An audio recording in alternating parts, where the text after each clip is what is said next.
Hello, and welcome back to Crit and Crit. I'm Sit, I'm Axion. and we are continuing our discussion of Hans Christian Andersen's The Snow Queen while we play through Mario Adventure. And Axion falls again into the abyss. Whee! I landed on a didn't bullet! Didn't make it to the abyss this time. I don't know, they kind of blended to the background. You could say the abyss is looking back at me. True. Though we're probably used to this kind of sense of humor because we've known each other for a very long time at this point. Yep.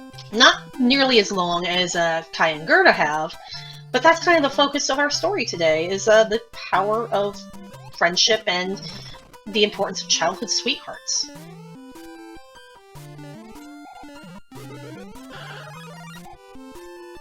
Did you have a childhood sweetheart? Nope. I sort of did. Like, you realize I didn't date until my 20s, right? Yes, you have told me this before. That's why I asked, because I knew you didn't have a significant other, but I didn't know if you had somebody you might have crushed on, or who was crushing on you, or if it was like a puppy love kind of thing that you might have had before you actually got to the point where you felt comfortable having an actual romantic relationship. Hence why I asked. Because I did not want to simply assume. I vaguely remember having kind of a crush, but, like, considering I later realized I'm ace, I don't know how that really worked out. Maybe I just had it because you were kind of expected to. I mean, I can vibe with that. I definitely reached a point in my life where I was like... I have a very vivid memory of a particular conversation I had with my mother, where I was in my early teens, like 14, somewhere in there, and she basically straight up said, "You know it's okay to like girls, right?"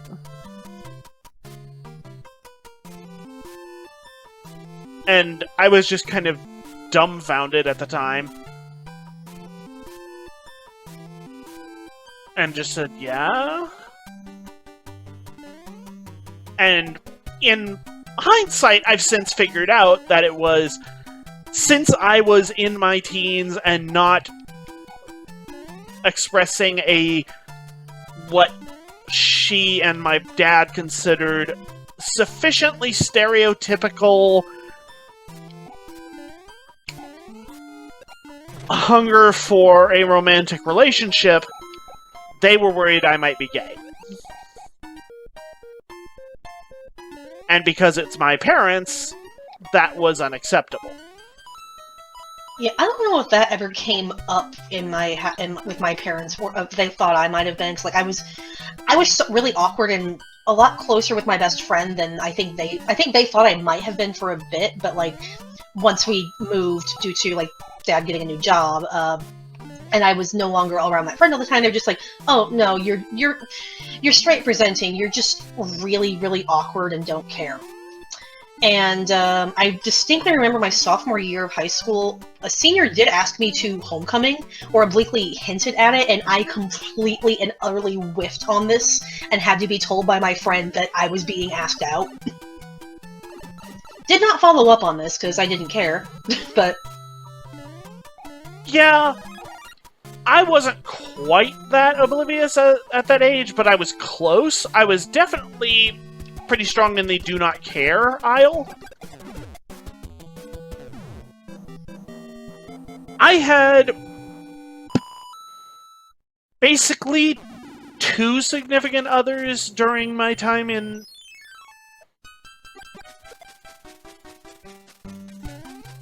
Okay, that was interesting. In the school system. One in junior high and one in high school. I didn't really understand the actual purpose and appeal of dating at the time. Especially when I was in the relationship in high school, because she did. And my lack of awareness on that subject resulted in the relationship falling apart, because she wanted to do, what kind of things people in high school relationships do. And I don't mean anything like actually adult. She just wanted to, be boyfriend and girlfriend. She wanted to, hold hands a lot. She wanted to kiss.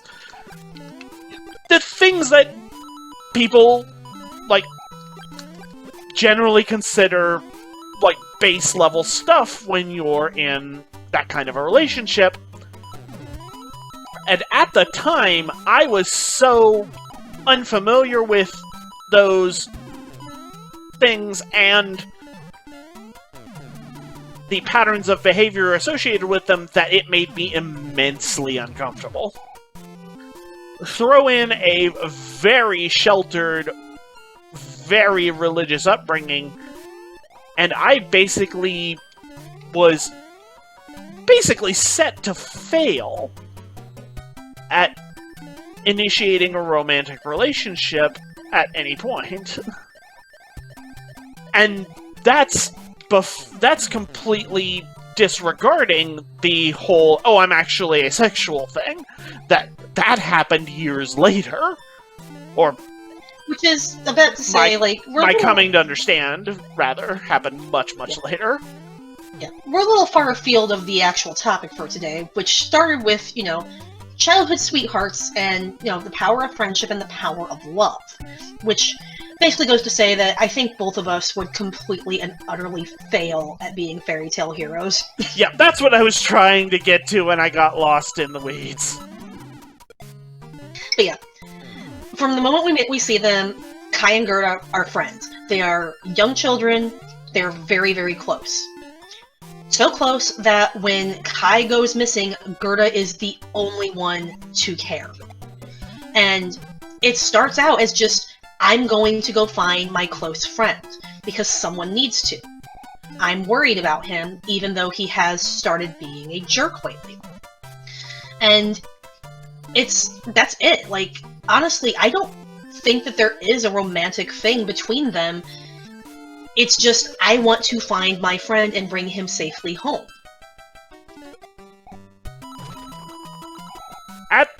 At the beginning of the story, they're treated more like siblings, really. Is this another collect all the coins one? Because I didn't see an exit.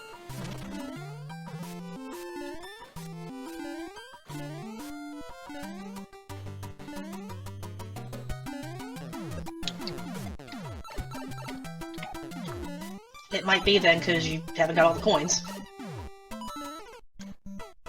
Oh well, this gives me more time.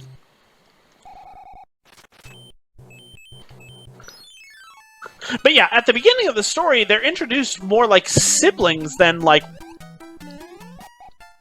a romantic couple. Which is not abnormal for many tellings of stories of childhood sweethearts, of growing up so close that you might as well be siblings, and then that develops into something more romantic as you get older. On the other hand, that's a little creepy when you consider, like a sister to me, and now we're in love. And that's kind of the thing, is what starts out as a sibling-like relationship can sometimes move into a romance relationship, yes, but it can just as often be like, oh, I'm not going to be romantically interested in him, her, or them. They're like a sibling. That would be weird. And of course, the real problem is when you have one person who's like on the, this is my childhood sweetheart that I've always been in love with, we grew up together, and now that we're older, I want our relationship to be more romantic, and the other is still in the, oh, you're like my sibling position. but that's a completely different discussion. Alright, let's see if this does the trick.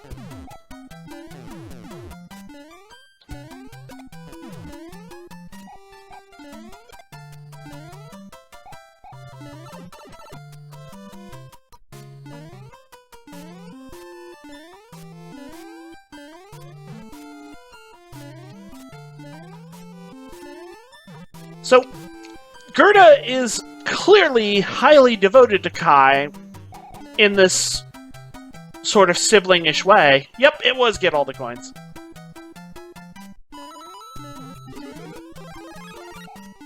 But that clearly develops into something more as the story unfolds.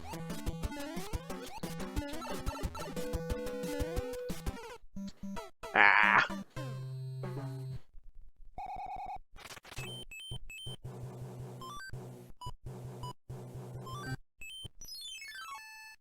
And you end up with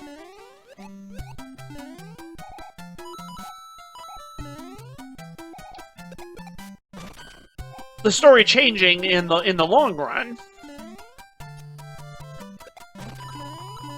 They have their childhood relationship. By the time they are back home and more grown, it's developed into something more romantic. And there's a part of me that's like, well, yeah, of course that's how the story got written. That's how these stories always end up writing out in the long term. Even if, you know, that's not necessarily the only way that this could proceed. Because people who want their romantic happy ending. See, I didn't really get romance out of the ending. I just got, hey, we're home now, yay! Okay, that might be a translation thing. My version explicitly ended with them getting married. And as we've noted multiple times now, there are significant disagreements and differences between the two versions that we used. Yeah, mine just mentions they realized they had both grown up, and they sat and talked in the sunlight, and basically ends with that song of roses bloom and cease to be, but we shall the Christ child see. Yeah.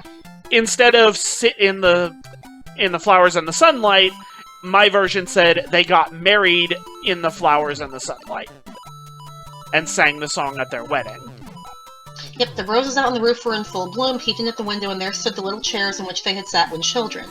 Then Kai and Gerta seated themselves each in their own chair and held each other by the hand, while the cold, empty grandeur of the Snow Queen's palace vanished from their memories like a painful dream. The grandmother sat in God's bright sunshine, and she read aloud from the Bible, "Except ye become as little children, ye shall in no wise enter the kingdom of God." And Kai and Gerta looked into each other's eyes and all at once understood the words of the old song. So it could be leading to romance with this ending, but it doesn't explicitly say it in my version. Yep. Which, yay, translation differences.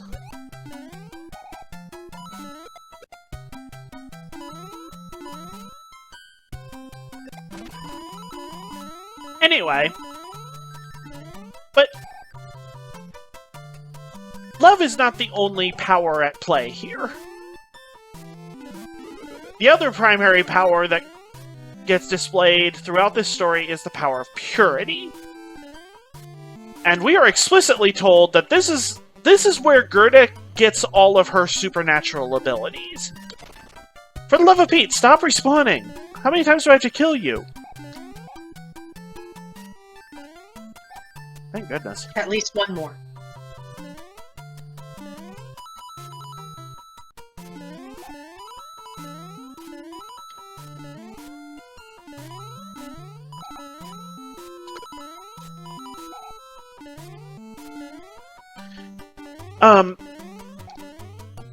It's not explained until very late in the story, but just from the beginning, we are constantly shown Gerta doing these supernatural things, talking to animals, talking to plants, talking to Okay, I'm going to argue on the talking to animals thing, because she explicitly mentions in my translation that she learned a little bit of the crow's language from her grandmother, but that doesn't speak it very well. okay, maybe that's an exception, but she still talks to the reindeer. I don't know, maybe the robber girl stole a talking reindeer from Santa. Maybe, but in lieu of any other explanation, the Finland woman's explanation of she's so pure that she can talk to animals and anyone she speaks to will want to help her seems like the most reasonable explanation to me, at least within the context of the story. But anyway,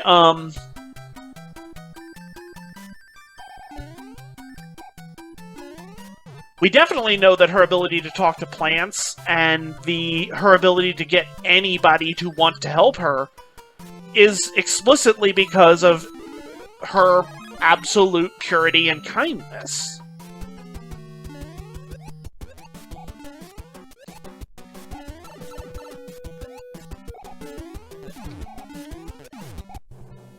And that the Lapland woman at the end explicitly spells out that that is the only power she needs to rescue Kai and thwart the... Oh, wrong way. To thwart the Snow Queen, quote-unquote. Primary emphasis is on rescuing Kai, of course. And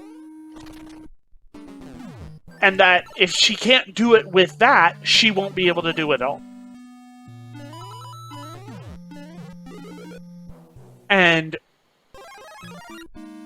Gerta is far from the first literary character to get unusual powers from purity. I mean, one of King Arthur's knights had that power. Galahad, I think. Yep.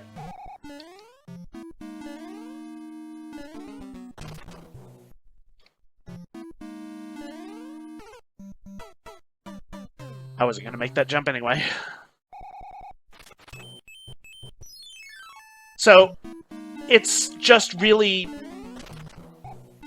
In this particular case, it's just an incident of she has this particular power set, and her purity is what fuels it, and what keeps it functional. As you said, Galahad also has powers fueled by purity, but I believe he has a different set of abilities that grants him.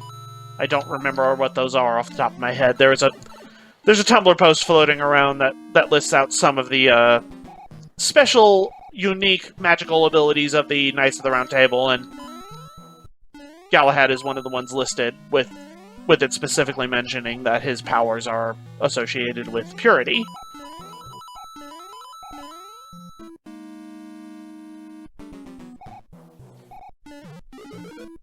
And it's kind of interesting, because purity can be interpreted in a lot of different ways.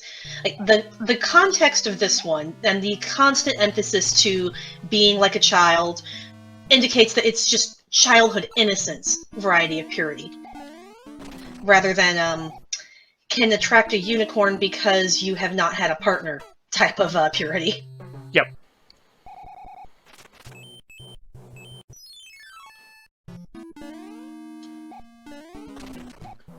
And I believe we've talked about before, like, I don't fully agree that this is a lesson we want to take away all that necessarily, because the world is not a fairy tale place, so being innocent like a child is often a really good way to get taken advantage of. And Gerta is extremely lucky that it worked out the way it did. Especially because she's 5 minutes away from home and immediately is kidnapped. Yep. And, again, it emphasizes that her purity is so supernaturally powerful and potent that it makes people want to help her in ways they otherwise wouldn't, which we definitely see with the case with the robber girl, for example. But that still doesn't stop the old woman in the woods. The old woman in the woods is not dissuaded by her purity or prevented from imprisoning her, and she certainly doesn't actually help her like everyone else does. Which admittedly makes her something of an exception. Though Gerta does get help from being at her garden, though, because the roses, when they come back out, tell her that, well, we've been in the ground with the other dead things, and Kai's not here. Yep. So the old woman doesn't help, but the fact that the old woman let her into her garden did ultimately help her. Yep. The situation eventually works to her advantage. Yeah, and I will say that this is the downside of the power of purity. It made Gerta coveted. Because the old woman wanted a nice girl like her.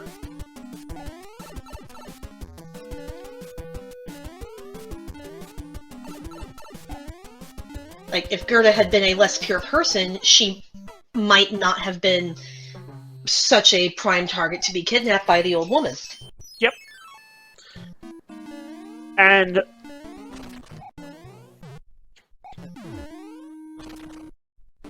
that's actually kind of an interesting scenario, because you would expect someone in her position to be coveted in part because of the particular special abilities, though that purity grants her, but nobody seems to want Gerta for her special powers. The old woman just wants her because she's a good girl. A kind, gentle, and pretty girl. But that is its own power, according to how this story functions. Yep, but the old woman does not seem to be interested in any of the supernatural abilities that Gerta gets as a result of being so kind and pure. She doesn't care that Gerta can talk to plants. She doesn't care that Gerta can talk to animals. She doesn't care that Gerta seems to have a supernatural ability to get people to help her. And in many other stories, especially in the modern day, someone would look at that particular power set and go, I can take advantage of this. I can make use of this. And maybe it's just a side effect of how old the story is. But I think it's interesting that is not a particular part of the plot.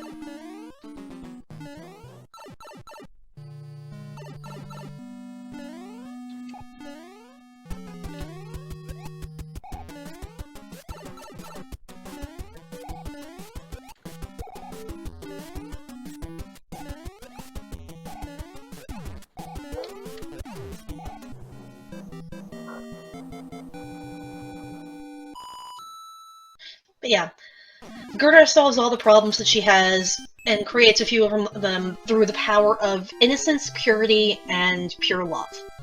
Whether that love is romantic or platonic differs on the translation, apparently.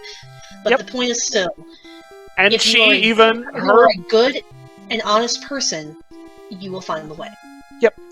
Her tears of joy and love for Kai are even what eventually solves the entire plot by washing the shard of the evil mirror from his heart, which allows him to cry, which washes the shard from his eyes. And I think that's a nice note to end on, because sometimes you just need a good cry. And that's something that our society has kind of downplayed, especially for men and male-presenting people. That sometimes you just need a good cry.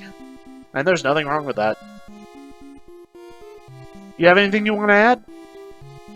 Nope. Right. That seems like a good stopping point for this one. We'll continue flailing our way through space next time. See y'all then. Bye.